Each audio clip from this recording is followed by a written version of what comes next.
여러분 안녕하십니까? 라디오 전망대 이용선입니다.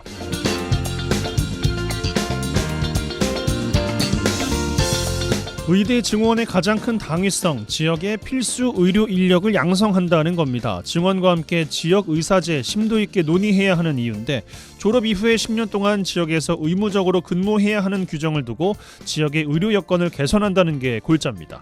전국에서 처음으로 지역 의사 전형을 실시하겠다고 발표한 경상국립대가 내년 신입생 모집 전형에는 지역 의사 전형을 포함시키지 못했습니다. 경상국립대는 내년도 의대 입학 정원의 5%를 지역 출신 학생이나 지역 의료회에서 일하겠다는 의지를 밝힌 학생을 별도 전형으로 뽑아서 장학금이나 교육비도 지원하고 양성하겠다라는 계획을 검토했는데, 첫 시도부터 가로막은 건 바로 의료법이었습니다. 의사 면허 조건에 대한 개정이 필요한데 아직도 개정안은 법사위에서 잠자고 있습니다. 경남도와 협력해서 경상국립대는 계약 트랙의 형태로 전형을 만드는 방안까지 고민했는데, 교육부는 법 개정 후 진행하라는 답변을 한 걸로 전해지고 있습니다. 의료 공백이 이어지고 있는 가운데 하루빨리 의료인을 양성해야 할 텐데요. 국회가 보조를 같이 맞춰주지 못하고 있는 상황, 국회의 느림보 행보가 어느 때보다 답답한 이유입니다. 오늘 라디오 전망대가 준비한 소식입니다. 지역 소식들 뉴스 브리핑 통해서 들어보고요. 매주 수요일 코너 라전법정 칭찬해주세요. 이어집니다.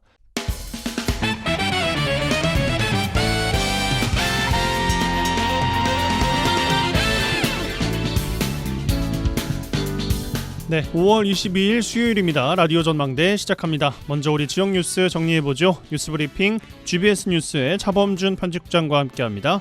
전화 연결돼 있어요. 안녕하십니까? 네, 안녕하세요. 네, 자, 어제 이 시간에 광양시 의회 해외 연수 정산 보고서 관련된 내용들 부실하게 작성됐다는 내용 전해드린 바가 있는데, 자, 오늘은요, 협의회 방식으로 운영되고 있는 남해안 남중권 발전협의회 해외 연수 부실 논란이 제기되고 있어요. 네, 어제 광양시 의회의 해외 연수 부실 정산 보고서 논란을 전해드렸는데요. 시의회의 부실 해외 연수 논란에 이어 전남과 경남 지역 지자체장들의 협의체인 남해안 남중권 발전협의회의 부실 해외 연수 논란이 제기됐습니다. 전남 5개 시군인 여수시와 순천시, 광양시, 공군, 보성군과 경남 4개 시군, 진주, 사천, 남해군, 하동군으로 구성된 행정협의체인 남해안 남중권 발전협의회가 지난 14일부터 오는 25일까지 9개 시군의 특색에 맞는 관광과 문화 정책의 벤치마킹을 위해 서유럽 해외 연수를 진행하고 있는 가운데, 지난해 이 협의회가 추진한 동유럽 연수의 결과 보고서 부실 논란이 제기됐습니다. 보도에 따르면 현재 협의회 소속 정기명 여수시장과 정인화 광양시장, 김철우 보성군수, 장충남 남해군수 등 지자체장 4명과 관계공무원 등 모두 26명으로 구성된 연수단이 약 2억 원의 예산으로 연수를 진행하고 있는데, 일정 대부분이 유명 관광지 방문에 일부 관청을 끼워 넣기 식으로 진행되고 있어서 역대급 호화 혈세 유람단이란 비판이 제기된 바 있습니다. 올해 혈세 유람단이라는 비판을 받으며 연수를 진행하고 있는 상황에서 연수단이 연수 종료 후에 어떤 보고서를 쓸지를 두고 관심이 모아지고 있는데, 지난해 이 협의회가 진행한 동유럽 연수단의 결과 보고서 내용을 두고 지역에서 논란이 제기되고 있습니다. 보도에 따르면 연수단이 지난해 연수를 마치고 제출한 보고서는 총 5장짜리 보고서라고 하는데요. 출장 개요나 일정 소개, 도시 소개 등 참고 자료 수준에 불과한 내용이 대부분이고, 또 연수의 성과라고 볼 수 있는 것은 채 한 장도 되지 않는다고 합니다. 행정 전문가라고 하는 분들로 구성된 지자체장, 시군 공무원들이 함께 참여한 해외 연수 보고서치고는 글쎄요, 한 장짜리라는 거 아니겠습니까? 결국에는 분량이 좀 빈약해 보이는데, 분량은 차치하더라도 그 내용도 변변한 내용을 찾기 힘들다는 지적이 나오고 있어요. 네, 보도에 따르면 지난해 연수를 다녀온 협의회가 제출한 보고서 내용이 각 시군의 특색에 맞는 관광이나 해양 개발, 우수 사례 벤치마킹이라는 연수 목적과 무관한 부실한 내용들로 채워져 있다는 지적입니다. 보고서의 일부 내용을 인용해보자면, 자연환경 보존을 위해 입장객 수를 관리하자, 또는 해양 오염의 주범인 스티로폼 사용에 강력한 제재 조치를 취해야 된다는 이 내용이 들어있다고 하는데요. 이 내용 자체만 놓고 보면 유치원생들이 환경보호 표어를 쓴 내용 이런 정도로 판단이 됩니다. 또한 그나마 전문성을 담은 보고서 내용도 지역 주민 일자리 제공, 관광지 벤치에 휴대폰 충전 시설을 설치하고 장기 체류 관광객의 유인 대책을 강구한다. 지역의 정책성을 담은 관광을 추진한다. 거주 주민의 편익 우선 등 이미 시행 중이거나 사실 누가 봐도 상식적인 내용을 별다른 내용 없이 포함이 돼 있다고 합니다. 심지어 보고서 내용에는 지역 특산품을 상징하는 컵 받침이나 화장지를 식당에 비치해 지역 브랜드 이미지를 홍보했다. 이런 내용도 담고 있는데 지역 일부에서는 그 정도 수준의 연수 결과와 보고서를 작성하기 위해 지자체장과 공무원들이 대규모 인력과 비용을 투입할 만한 가치가 있었냐 이런 비판이 나오고 있다고 합니다. 예, 그 요즘에는 인터넷에 그 챗 GPT라는 친구가 있는데 그걸로 작성하면 진짜 보고서도 잘 나오더라고요. 뭐 그 정도 수준도 좀 안 되는 것이 아닌가 생각이 좀 들긴 하는데 주민들의 예산으로 다녀온 연수 보고서입니다. 최소한 성의 있게 작성하고 보고하는 것은 의무가 아닌가 싶어요. 네, 이번 남해안 남중권 발전협의회의 지난해 해외 연수 보고서 부실 논란과 관련해 지역 일부에서는 단순하게 연수 보고서의 내용만 두고 보면 연수에 참여한 각 지자체장들의 이 시정 발전에 대한 얼마나 기여할 수 있을지에 대한 의문을 제기하고 있습니다. 지역 일부 공직자들은 협의회 연수 결과 보고서 내용에 대한 평가와 관련해 일부 언론을 통해 공개된 보고서 수준이 진행자님이 말씀하신 대로 인터넷 검색으로도 얼마든지 찾아볼 수 있는 내용이 대부분이라며 혹평하고 있습니다. 특히 일부 공직자들은 만약 일선 지자체에 근무하는 공무원들이 해외 연수 후에 이번에 공개된 협의회가 작성한 수준의 보고서를 제출했다면 틀림없이 질책을 넘어 징계를 받았을 것이다. 이런 평가도 나오고 있습니다. 이 남해안 남중권 발전협의회 소속 지자체장들의 지난 해외 연수에 동행한 이 지자체 공무원들의 인적 구성도 논란이 되고 있는데요. 일부 지자체 소속 공무원들은 연수 목적인 관광 분야나 정책 관련 부서의 직원들이 아니라 이 지자체장들의 수행을 담당한 공무원들이 연수에 동행한 것으로 드러나면서 이 해외 연수가 아니라 지자체장들의 관광 연수 보조를 한 게 아니냐 이런 비판도 나오고 있습니다. 어제와 오늘 광양시 의회와 남해안 남중권 발전협의회의 부실 해외 연수 논란 소식을 전해드렸는데요.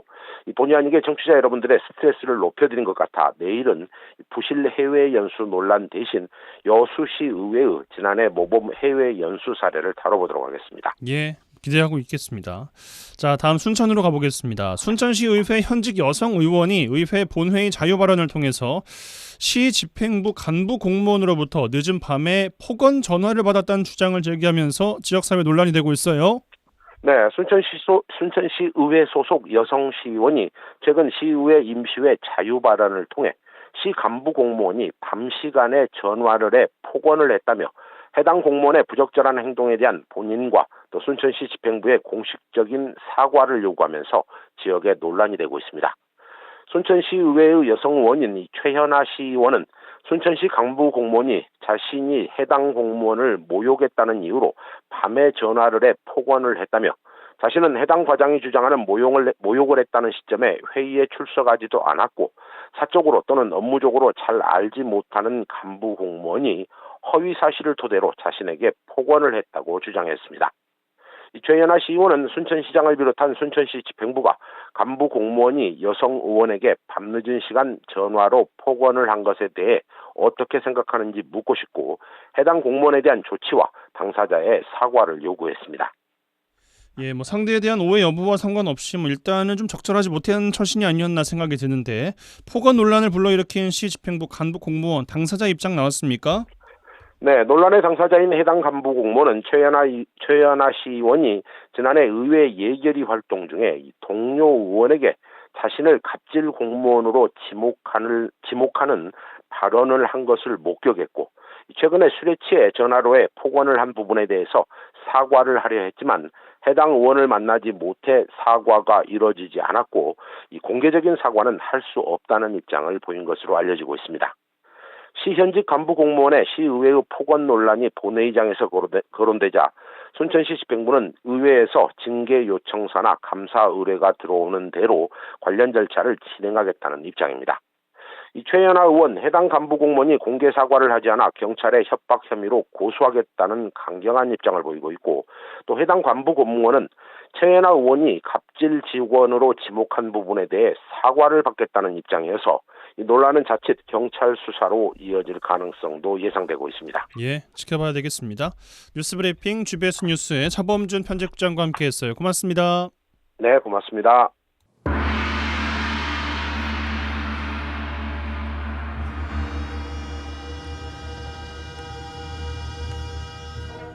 라전 법정.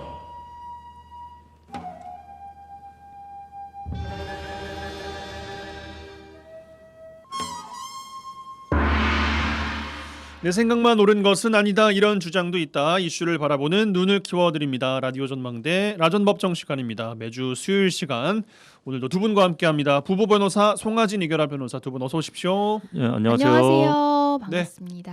한 주 어떻게 보내셨습니까? 한 주 어떻게 보내셨어요? 계시죠 여기? 예, 여기 있습니다. 예, 어디 안 어떻게 갔고요. 보내셨어요? 방송사고인 줄. 아니, 저 이변이 당연히 대답할 것으로 알고 있는데. 어제죠? 어제가 부부의 날이었다고 어. 하더라고요. 뭘 하신 게 아니라 없다는 걸 이제 되짚어 보시는 건가요? 아니 둘이 하나가 되는, 그래서 매월 5월 21일이 부부의 날이었다고 해서. 맞아요. 가정의 달 5월에 네, 둘이 그러니까요. 하나가 된다는 의미의 네. 이제 5월 21일이 부부의 날이죠. 다들 뭐 부부의 날 잘 챙기셨죠? 예. 굉장히 당황스럽네요. 반전이 오늘 두 번이 벌써 네. 오프닝 때부터. 네. 그래서 또 이제 다시 또 이제 가족 또는 부부의 의미를 다시 새겨보는, 스스로 되새겨보는 시간을 좀 가졌고요. 참 스스로 어떻게 되새겨보는 지내셨어요? 시간. 5월이란 참 잔인한 것 같습니다. 뭐가 이렇게들 많은지 좀 가정의 달 좋습니다. 이제 그만 좀 하고 빨리 6월로 넘어갔으면 하는 그런 소망이 있습니다. 피곤하네요. 예. 그러게 말이에요. 이제 네. 슬슬 이제 5월 가정의 달 이야기 많이도 들었다 하는 네. 분들, 그래 이제 얼른 6월 가자, 이제 5월 다 했다, 뭐 이런 분들도 계실 5월 다 거고. 갔거든요. 네. 실제적으로 뭐 다 가긴 했죠, 뭐. 예, 그렇습니다. 자, 바로 화제 판결로 들어가 보겠습니다. 어떤 판결 이번 주에 주목해 보셨습니까? 이제 의대 증원 처분에 대해서 이제 의대생들이 이 이제 집행 정지 신청을 했는데, 최근에 이제 항소심 판결까지 나왔는데요. 예. 이제 1심과 마찬가지로 항소심에서도 이제 어떻게 보면 이제 정부의 손을 들어준 거죠. 아무래도 뭐 공공복리가 더 우선시 되어야 된다 해가지고 이제 의대생들의 이 집행정지 신청을 기각했다라는 판결을 좀 가지고 왔습니다. 네. 정부의 손을 일단 들어주면서 대법 판결 준비한다, 뭐 대법까지 네. 준비한다라는 게 또 양측의 또 의견인 것 같아요. 이제 의료계에서는 우선은 지금 항고심 판결에도 불복해서 대법원까지 가겠다라는 입장을 밝혔으니까 뭐 이제 또 어떻게 결론이 달라질 여지는 예. 분명히 있습니다만 어쨌든 1심, 2심 둘 다 정부 쪽 손을 들어줬다라고 볼 수 있겠고요. 지금 이 집행정지 신청을 낸 당사자 중에 뭐 의대 교수, 전공의, 의대 준비생들 직접적인 어떤 이해관계에 있는 사람이 아니라 제3자니까 이걸 신청할 자격조차 없다라고 각하시켜 버렸고요.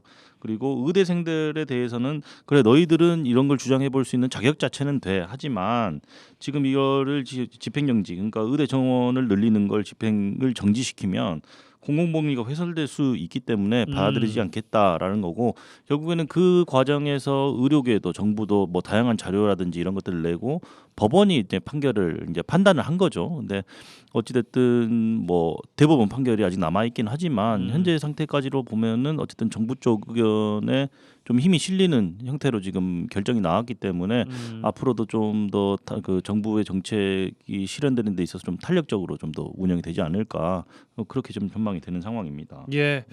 근데 참 이게 정부 정책이라는 것이, 그리고 이제 국가의 그 의료 시스템이라는 것이 대법 판결이 언제 날 줄 알고 그때까지 양쪽 다 법원만 쳐다보고 또 있을 수는 또 없는 거 아니겠어요? 아무래도 이제 집행 정지 이제 가처분 사건이 있고 이제 본안은 따로 있고, 다만 지금 이게 계속 뭐 본안 결과가 나오기까지는 시간이 걸리는데 일단 이 집행을 정지시켜 주라는 청구이기 때문에 대법원 그 재항고심도 아마 결론은 금방 날 것이다라고 이제 관측은 되는데요. 네. 일단은 지금 1998년도에 제주대 의대가 신설된 이후로 지금 의대 증원 얘기가 나온 게 27년 만이라고는 해요. 그래서 아무래도 이제 법원에서 정부에 손을 들어줬다는 표현이 뭐냐면 일단은 의대 증언의 필요성이 있다라고 본 것 같거든요. 이제 그게 이제 어떤 개개인 의대생 개개인들의 어떤 권리를 침해하는 측면이 있다고 하더라도 공공복리가 우선이다라고 이제 판단을 한 것이기 때문에 대법원에서 이제 물론 뭐 재항고심에서는 또 다른 결론을 내릴 수도 있긴 하겠지만 일단은 지금 의대 그 정원을 확정하기로 한 것은 아마 이제 그대로 추진이 될 것 같거든요. 그럼 이제 그게 이제 그대로 추진이 된다 그러면 그것도 또 대법원 판결에 또 영향을 줄 수도 있겠지요. 그래서 이제 이건 좀 지켜봐야 될 것 같습니다. 예, 그러니까 예. 불안정한 상태에 놓였다라고 생각하실 건 아닌 것 같고요. 그래서 의과대학의 정원을 늘리겠다라는 처분을 한 거잖아요. 그 처분을 한 것에 대해서 지금 소송을 걸었어요. 예. 물론 판결이 나올 때까지는 오래 걸리니까 일단 의료계에서 집행정지 신청을 한 것이 지금 기각된 거잖아요. 이게 무슨 말이냐면 어떤 처분이 있었어요. 근데 그에 대해서 행정소송이 제기됐다라고 해서 그 처분의 효과가 당장 정지되지는 않습니다. 예, 그러니까 예. 그대로 지금 처분은 유효한 건데 그걸 잠정적으로 좀 중단시켜 달라라고 한 게 결국에는 그 신청도 지금 기각이 됐지 않습니까? 그러니까 이 처분은 그대로 유효한 것이고 그대로 계속 이 정부의 정책은 추진된다. 네. 이렇게 보시면 되겠습니다. 그러니까 불안정한 상태는 아니고 그대로 유효하게 진행될 것이다. 지금 현재는 그렇게 바라보시는 게 맞습니다. 일단 뭐 대화도 안 되고 있는데 이걸 뭐 얼마나 안정적으로 보실지는 뭐 모르겠습니다만 그렇죠. 예. 어찌됐든 간에 이제 정부가 추진하고 있는 방향은 유지가 되고 있는 것이다라는 그렇습니다. 취지로 말씀을 주신 것 같습니다. 이 정도로 정리해보고요. 주제로 넘어가겠습니다. 뭐 요즘에 뉴스 틀면 나옵니다. 가수 김호중 씨의 음주 뺑소니 논란이 점입 가경인데 처음에는 술을 마시지 않았다, 운전도 안 했다라고 하면서 매니저가 자수를 했고요. 이후에 경찰 조사가 진행되면서 김호중 씨 사건 전에 이미 술을 마셨다는 결과가 나왔습니다. 매니저에게 가짜 자수를 해달라는 녹취록까지 경찰이 확보하면서 음주 운전을 인정했는데 관련이 있는 차량의 뭐 블랙박스 메모리 카드가 뭐 다 사라졌고 뭐 먹어버렸다라는 뭐 또 이야기도 나오면서 소속사 측에서 말이에요. 네. 참 이게 논란이 너무나 커져버린 것이 아닌가라는 생각이 좀 드는데 김호중법을 입법해간다는 여론까지 일고 있습니다. 오늘 관련된 내용 자세하게 살펴보겠습니다. 먼저 준비된 꽁트 듣죠. 야, 이 대리 오늘도 도망가나? 아 과장님 제가 한약을 먹고 있어서 술도 안 먹는 놈이 몸은 겁나게 챙겨요. 뭐 한약? 아니, 나도 먹는다 한약. 어? 자, 한 잔만 하라고. 저 어제 좀 구조조정이다 뭐다 분위기도 그런데 한 잔만 해. 예 그럼 딱 한 잔만 하겠습니다. 아니 아직도 대리가 안 왔어? 아니 뭐가 이리 늦어? 경기가 안 좋다는 거 그거 다 거짓말이야. 이 시간에 벌써 대리 안 잡히는 거 좀 봐. 아유 그러게요. 근데 과장님 그 저기 진짜 소문대로 구조조정 대상이십니까? 누가 그런 소리를 해? 아니 술을 어디로 처먹었어? 술이 확 다 깨부네. 아이 그 대리는 아직 멀었어. 아니 빨리 확인 좀 해봐. 아유 저기 아직도 배차가 안 됐다는데요. 나 술 다 깼어. 어? 너 때문에 우리 저기 여기서 하여튼 가까우니까 얼른 가보자고. 너도 타. 과장님 술 안 깨셨는데. 아니 나는 원래 저기 간이 좋아서 술이 금방 깨. 얼른 타라고. 끼꿍. 과장님 사람이 다친 것 같아요. 야 이대리 너 잘 들어라. 너 아까 술 조금밖에 안 마셨지? 나 이번에 걸리면 진짜 구조조정 당해. 핸들 네가 잡은 걸로 하자. 과장님 무슨 말씀이세요? 여기까지. 참 나쁜 상사예요. 그러게요. 술을 또 먹이는 것도 먹이는 건데 음주운전도 하시고 이거를 상대 부하 직원한테 네가 운전한 걸로 하라고. 요즘에 뭐 다 걸립니다. 진짜 요즘 큰일 나는 진짜 큰일 납니다. 관련된 이야기 저희는 잠시 광고 듣고 와서 살펴드리겠습니다. MBC 라디오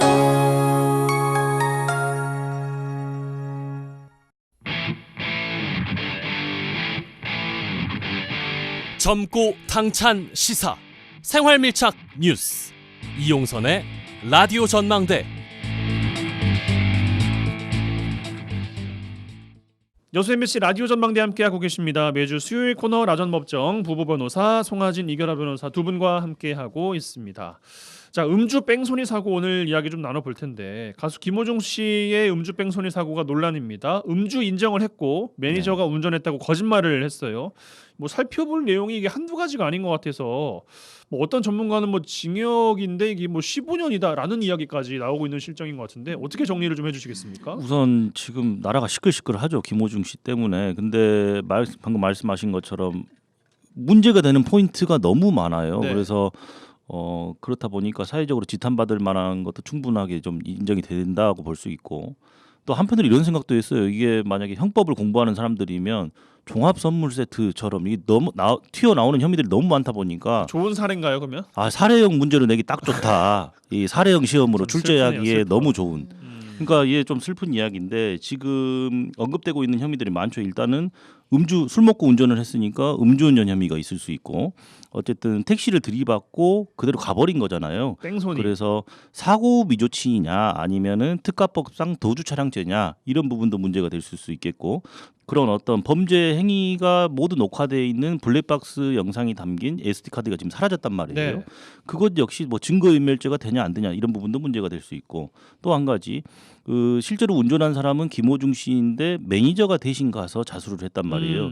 이 경우에 또 범인 도피죄 내지는 범인 도피 교사죄 뭐 이런 부분들까지 모두 문제가 될 수 있기 때문에 근데 이 구체적인 사안을 보고 이제 판단을 해야겠지만 그리고 각각 문제되는 혐의에 대해서 구체적으로 우리가 오늘도 언급을 하겠지만 우선은 문제가 되는 포인트들이 너무 많지 않습니까? 방금 제가 언급한 것들만 해도 어마어마한 죄들인데 예. 그래서 너무 복잡 다양한 사건이고 그래서 좀 더 좀 논란이 되고 있는 것 같습니다. 예. 15년 이거는 뭐 가능한 이야기입니까 그러면? 일단은 아까 특정 범죄, 가중처벌 등에 관한 법률에 도주 차량죄가 인정이 되고 예. 이 택시 기사님이 지금 치료를 받고 있다고 보도가 됐는데 만약에 많이 다쳤다라고 한다면 이제 특가법이 만약에 적용 대상이라고 하면 이제 뭐 말씀하신 형량이 적용될 가능성은 있는데요. 왜냐하면은 피해자를 상해에 이르게 한 경우, 그러니까 도주 차량 운전으로 한 경우에는 1년 이상의 유기징역 이 가능하기 때문에 안 되는 것은 아닌데 일단 그렇게 많이 다쳤다라는 내용은 사실은 없어서 이제 물론 15년형은 아까 말씀드린 그런 범인 도피 교사, 뭐 증거 인멸 교사 이런 것까지 다 이제 합해졌을 때 뭐 말씀하신 형량이지 않을까 싶은데 가장 극단적인 예로는 이제 15년까지 나올 수도 있는 거다라는 그렇죠. 거군요. 맥시멈이라고 보면 될 것 같습니다. 제가 아까 언급했던 그런 죄명들이 전부 유죄로 판단이 되고 합의도 안 되고 뭐 이런 상황일 때는 뭐 산술적으로는 뭐 가능할 수는 있겠는데 그건 좀 더 들여다봐야 될 것 같습니다. 예, 알겠습니다. 뭐 여러 가지가 이제 있고 말씀 이제 주셨는데 뭐 주신 것만 해도 한 4가지는 되는 것 같습니다.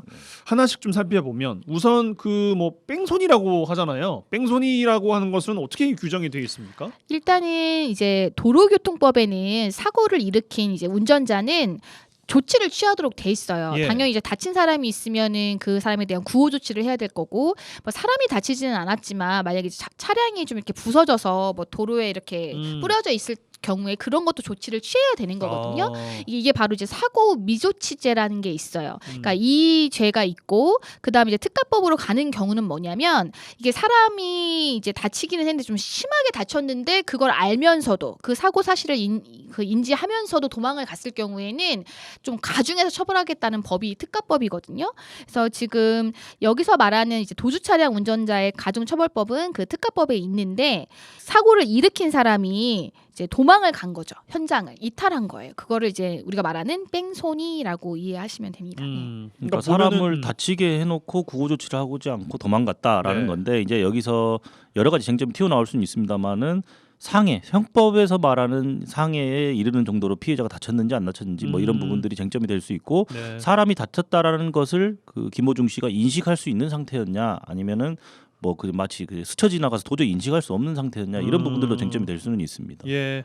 근데 그 영상 뭐 보신 분들은 아시겠지만 그 택시 운전석 쪽을 차량 앞바퀴 왼쪽이 살짝 밟고 갔다가 다시 떨어지는 이제 그런 정도의 장면이었었잖아요. 네. 그래서 뭐 그 기사님의 또 상태가 어떤지는 뭐 확인이 안 되고 있습니다만 아무튼 그게 또 중요한 쟁점이다라고 이제 말씀을 주셨고 도주치상, 도주치사 이게 그러니까 음주 상태냐 아니냐에 따라서 중요할 수가 또 있다는 거잖아요. 네, 만약에 음주 상태로 뺑소니를 했다라고 하면은 이제 특가법에서 2가지의 저촉이 되는데 처음에 아까 말씀드린 그 도주 차량 운전자 예. 그 가중처벌에 관한 규정이 적용이 되고 또 그 특가법 5조의 11을 보면 위험운전치사상이라는 죄가 있는데요.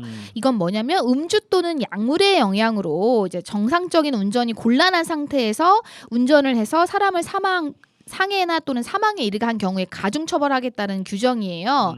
그렇기 때문에 도주를 했을 뿐만 아니라 그게 음주 상태까지 더해진 거라고 한다면은 이 두 이제 조항에 다 적용이 될 수 있고, 다만 도주치사상죄가 좀 더 형량이 높아요. 그렇기 때문에 이때는 이제 우리가 이제 중한형에 같이 처벌을 한다고 하는 거거든요. 그러니까 동시에 두 가지 행위에 저촉이 되잖아요. 그래서 이걸 처벌을 할 때는 이제 도주차량죄에 정해진 형으로 해서 이제 처벌을 듣는 겁니다. 이론상으로는 어쨌든 그래서 더 무거운 죄 정한 형으로 처벌하니까 그럼 별로 무거워지지 않겠구나 이렇게 생각하실 수도 있겠지만 절대 그렇지 않고요. 양형 사유에 당연히 다 반영되겠죠. 그냥 단순히 술을 먹지 않고 사고를 내고 도망친 사건과 술을 마신 상태에서 사람을 다치게 해놓고 도망친 것은 뭐 엄연하게 차이가 있지 않습니까? 그래서 예. 당연히 양형 요소에서도 엄청 또 중한 사유로 다루어질 예정입니다. 네.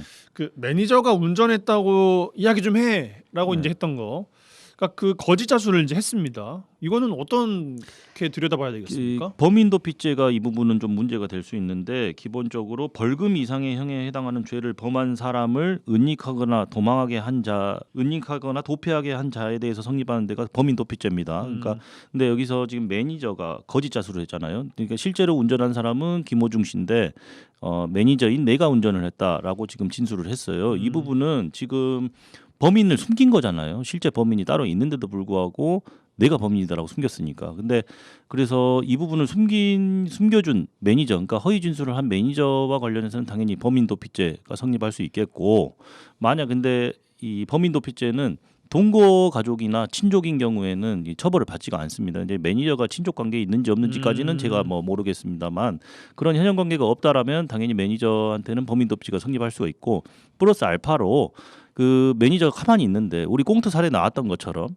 그 김호중 씨가 예를 들어서 매니저한테, 그러니까 매니저는 가만히 있는데 매니저님이 운전한 걸로 가서 진술 좀 해주세요라고 시켰다라면 범인 도피 교사죄가 될 수가 있습니다. 내가 들어가면 좀 이게 사태가 심각해지니까 예. 해가지고 좀 이렇게 마무리합시다. 이제 이렇게 이야기했다면 더 심각해질 수 네. 있다. 일단은 이제 범인 도피죄에 대해서 조금 더 좀 깊게 말씀을 드리면, 네. 범인은 당연히 스스로 도피하려고 하는 게 좀 그냥 상식적으로 생각하더라도 맞잖아요. 그랬기 때문에 범인이 스스로 도피하는 행위 자체를 처벌하지는 않아요. 그래서 범인이 도피를 위해서 타인에게 도움을 요청하는 행위 역시도 그 도피 행위 범주에 속하는 것으로 보여지면 처벌되지가 않지만, 그래서 마찬가지로 범인의 요청에 의해서 범인을 도운 타인의 행위가 범인 도피죄에 해당하더라도, 그러니까 그 타인은 범인 도피죄로 처벌을 받더라도 내가 교사죄로까지는 처벌을 안 받는다는 게 원칙인데, 예. 다만 이게 방어권의 남용으로 볼 수 있을 때, 예를 들어서 너 허위 자백해.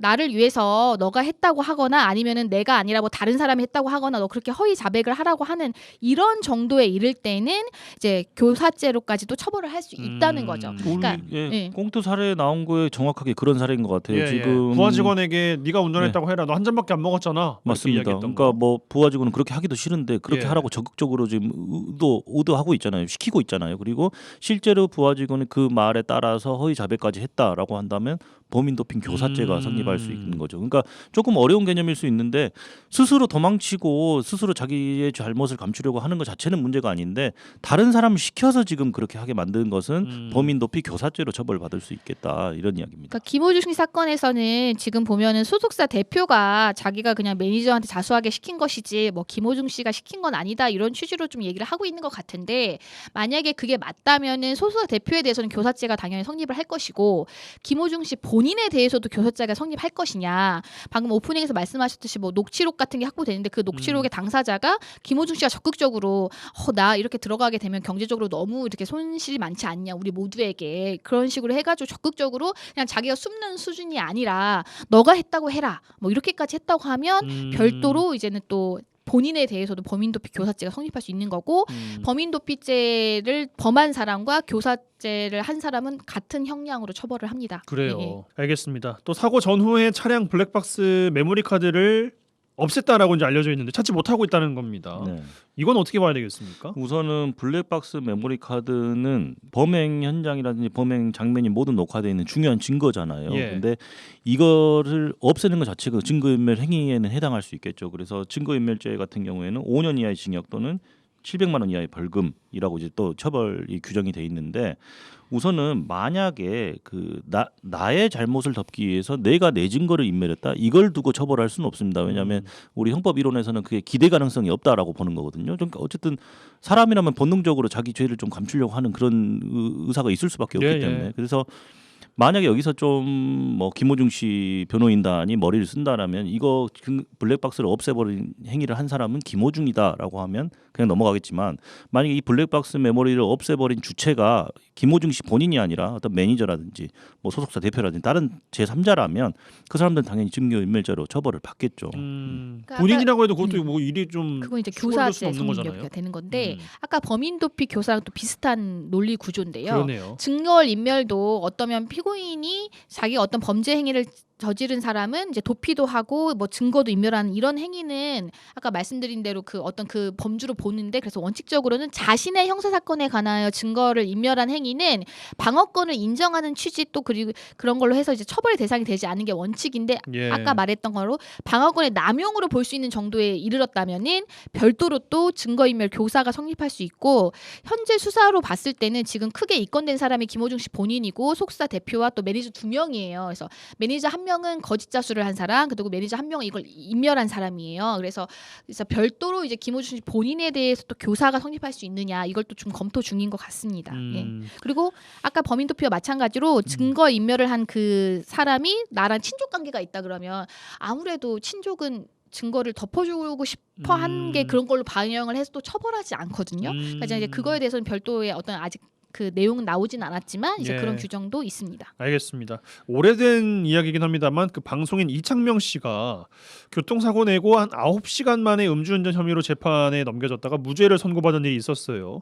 김호중 씨는 사건 발생 17시간 만에 경찰 조사를 받았다고 알려졌고 뭐 음주 검사를 해서 뭐가 나왔니 뭐가 남았니 이제 뭐 이런 이야기가 좀 나오던데 무죄를 좀 염두에 둔 행동이라고 봐야 되겠습니까? 다분히 그런 의도가 있다라고밖에 볼 수가 없는 게요. 그러니까 이창명 씨 사건을 언급해 주셨는데 그날 어쨌든 술을 마셨다라는 어떤 의심할 만한 강력한 정황들이 있었지 않았습니까? 그리고 이창명 씨 같은 경우에는 사고를 내고 병원에도 갔었어요. 그래서 지금 거기서도 뭐 술을 마신 어떤 정황들이 나왔었는데 술을 마시고 운전을 한 상태에서 바로 적발을 해서 거기서 음주 측정까지 했다라면 뭐 이건 말할 여지가 없겠지만 상당 시간이 경과된 이후에 지금 이창명 씨 같은 경우에도 음주 측정이 이루어졌는데 사실 그 엄청 시간이 오래 지나가고 나버리면 음주를 했다라는 흔적 정도만 있을 뿐 그 혈중 알코올 농도가 아예 나오지를 않아요. 그렇죠. 한 17시간 정도 이렇게 지나버리면 그러면 현장에서 잡지 못해도 위드마크 공식이라는 어떤 방법에 의해서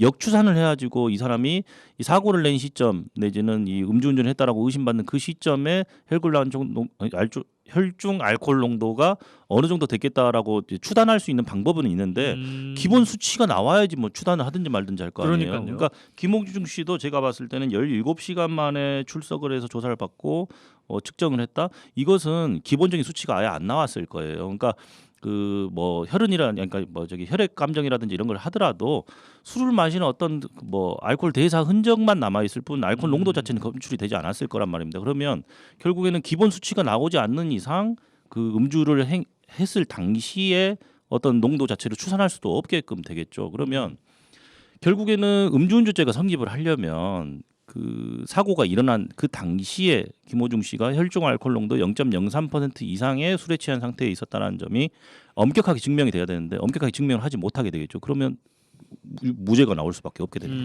그러니까, 이런 계산들을 했을 거라고 보입니다. 제 생각에는. 네, 일단은 어제 좀 변호인과 본인은 물론 이제 말을 많이 아꼈죠. 스스로 뭐 죄인이라 칭하면서 말을 아끼겠다고 했고 변호인이 좀 얘기한 걸 들어보면 이제 경찰 조사에서 자기가 마신 술의 양 뭐 이런 거를 구체적으로 진술을 했다고 해요. 술의 종류, 양 이런 거를 구체로 진술했고 마신 시간 같은 경우에는 이제 CCTV에 이제는 찍힌 시간 그리고 같이 술을 마셨던 사람들의 진술 이런 걸로 해가지고 아까 말씀드린 그 공식을 적용해서 사고가 일어난 시점에 역추산을 했을 때 이 사람의 혈중 알코올 농도가 얼마냐 이게 어느 정도 수치가 나올 거잖아요. 그러면 이제 그리고 어쨌든 자기가 음주 운전을 했다는 사실을 인정을 했고 다만 법에서는 0.03%가 인정이 돼야지만 음주 운전을 처벌을 하는 거라서 예. 그 과거의 이창용 씨 사건 같은 경우에는 어떤 술을 마셨는지 그러니까 그 마신 술의 양이나 그리고 그 음주 속도 등에 대한 정보는 별로 없었던 거예요. 그래서 그때 당시 재판부도 이 씨가 술을 마시고 운전했다는 합리적인 의심은 든다. 하지만 술의 양이나 그런 음주 속도 등이 측정되지 않았기 때문에 당시엔 0.05%였거든요. 0.05% 이상에서 운전했다는 것이 증명되지는 않는다. 충분히 증명되지 않았다라는 이유로 무죄를 선고했을 뿐이지 안 했다가 아니었어요. 예. 그래서 뭐 이번 김호수 씨 사건에서도 이제 일반 국민이 받아들이기에는 술은 마셨는데 또 음주는 아니다. 많이 뭐 듣던 이제 말. 그런 게가 예. 나올 수도 있다는 그런 거죠. 결론이 나올 예. 수도 있습니다. 사고가 그 택시와 안 났으면 이것도 사건이 드러나지 않았을 수도 있어요. 그렇죠. 예, 그러면은 음주 뺑소니 사건 경우에 이 피해자와 합의를 했느냐 안 했느냐에 따라서도 뭔가 처벌에 영향이 좀 있겠습니까? 처벌에 영향이 있는 정도가 아니라 가장 중요한 양형 요소기 때문에 그래요. 그러니까 합의를 하고 안 하고가 천지 차이입니다. 그래서 아마 김호중 씨 측에서는 아마 목숨을 걸고 합의를 하려고 하지 않을까. 예, 합의가 제일 중요합니다. 왜냐면 지금 당장 구속 여부에도 영향을 미칠 수 있는 거고 왜냐면은 어. 처음에 부인을 했잖아요. 계속 절대 안 했습니다. 예. 뭐 소속사 대표가 다 자기가 뒤집어 쓰고 다 뭐 내가 했다 내가 지시했다 했는데 결국 너무 속속들이 다른 증거들이 드러나니까 결국에는 했습니다 했기 때문에 굉장히 재질이 안 좋게 보고 있고 또 방금 말씀하신 것 중에 왜 17시간 만에 나타났느냐 그리고 또 사고 이후에 또 술을 마셨거든요. 그러니까 이거는 수사를 방해하는 행위다 이렇게 봐가지고 더 안 좋게 보고 있어서 뭐 구속영장도 청구하겠다 막 이런 입장이 나오기 때문에 일단은 바로 합의를 진행하지 않을까 싶습니다. 그러니까 사고 후에 말씀하신 것처럼 또 한잔 했어요. 또 술을 네. 마셨습니다. 요것 때문에 이제 김호중법 만들어야 된다 뭐 이런 말까지 들리더군요. 사고 이후에도 또 술을 마셔서 수사기관에 가서 출석하기 전에 음. 완전히 그 흐려버린 거 아니에요. 그 상황들을 막 흐리게 만들어 버린 거 증거를 아니에요. 오염시킨 그래서 거죠. 뒤에 마셔서 나중에 혈중 알코올 농도가 측정된 건지 아니면 그 전에 마신 건지 모르게 애매하게 만들어 버린 거 아닙니까? 그러니까 법률을 조금 아는 사람들이 꾀를 부려서 이렇게 미꾸라지처럼 빠져나가려고 하는 일들이 자주 일어나다 보니까 지금 계속 이런 이야기가 나오는 거예요. 김호중 방지법을 만들어야 된다. 그래서 이 사실상 그 운주 측정을 하는 데 있어서 굉장히 큰 방해를 하는 요소잖아요. 그러니까 예를 들어서 음주운전을 한 다음에 측정을 하기 전에 그 일정 부분 시간이 지체되는 그 상황에서 일부러 막 소주를 병나발을 막 불었다. 그래갖고 운전할 때는 저 멀쩡했는데요. 그 뒤에 마신 술 때문에 저 이렇게 농도가 나오는 것이지. 저 운전할 당시에 마셨다는 증거 있습니까? 이렇게 뻔뻔하게 나오는 일들이 자꾸 많아지다 보니까 예. 이러면 안 된다. 김호중 방지법을 만들어야 된다. 뭐 이런 이야기가 계속 나오고 있는 거고 전부터 나왔던 이야기인데 여기에 더 불이 붙은 그런 상황인 거죠. 일단은 일본에 이런 법이 있다고 해요. 과실 운전치사상 알코올 등 영양 발각 면탈죄.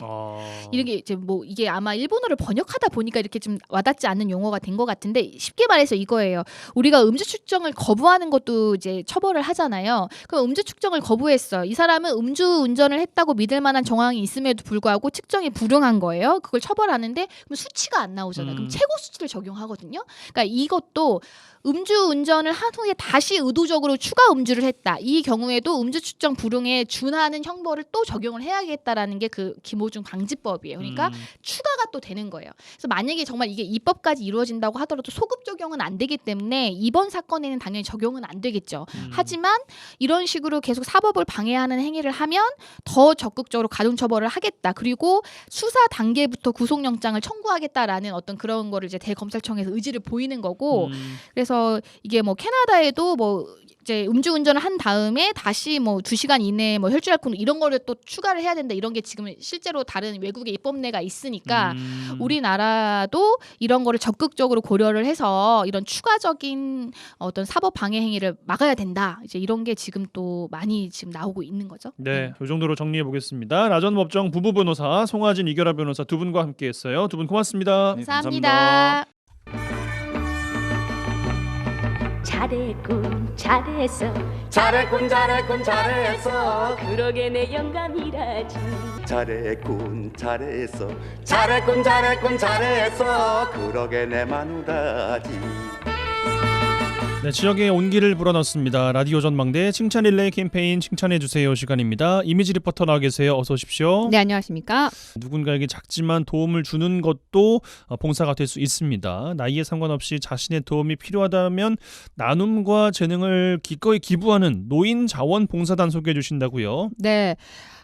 그런 분들이 모였습니다. 얼마 전 대한노인의 여수지회에서는요, 노인 자원봉사단 발대식과 필수 교육이 이루어졌습니다.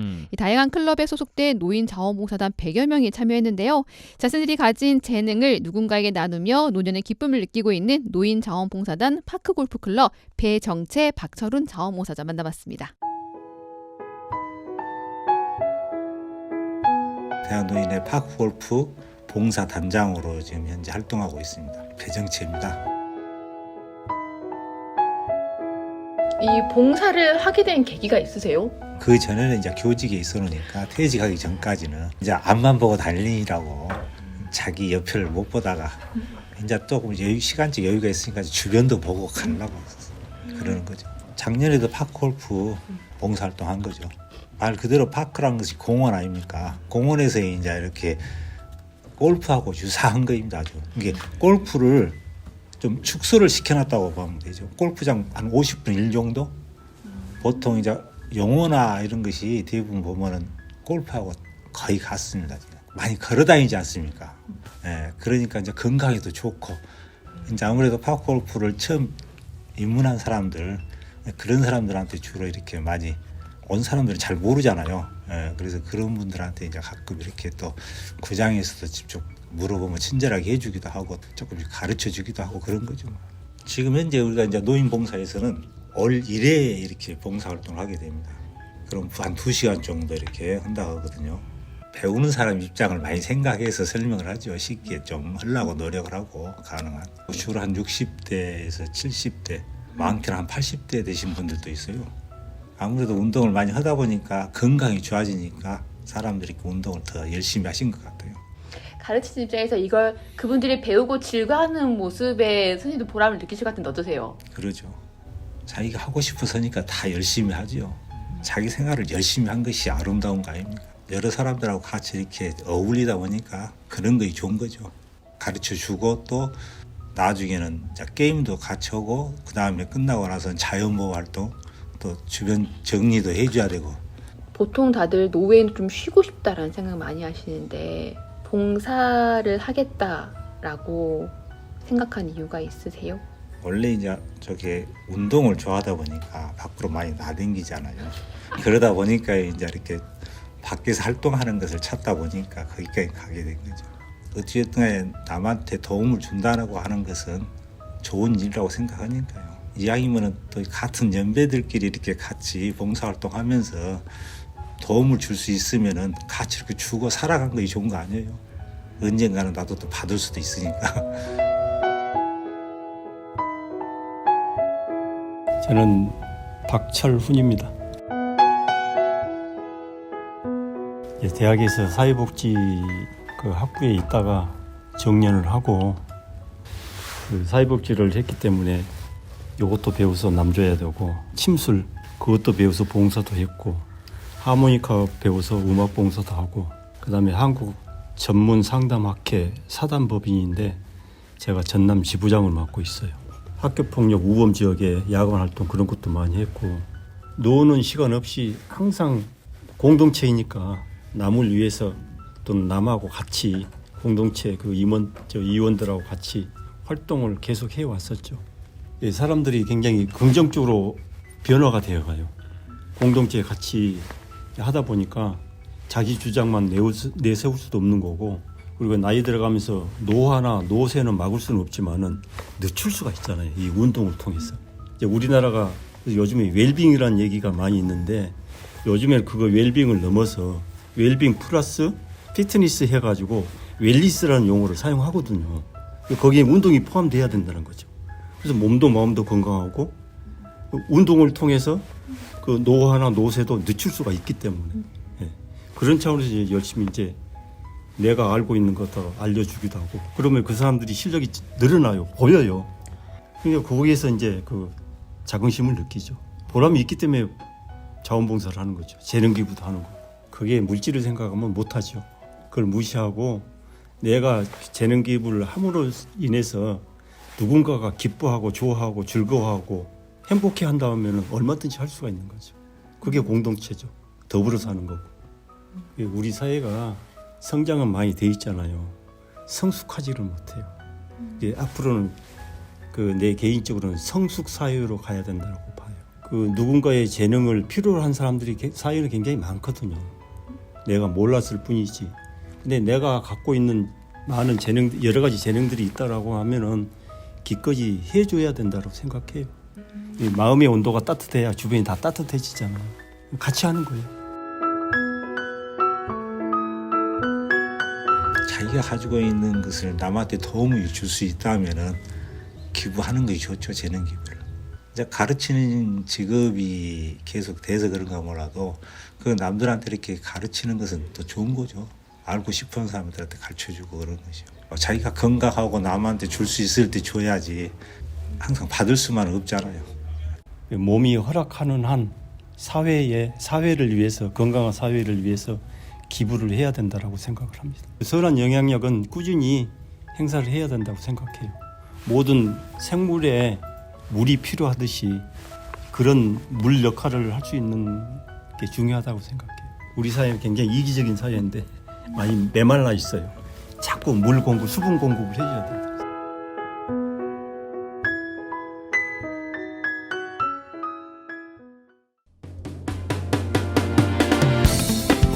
네, 수요일 라디오 전망대 오늘 준비한 소식은 여기까지입니다. 오늘도 고생 많으셨습니다. 내일 뵙죠. 이용선이었습니다.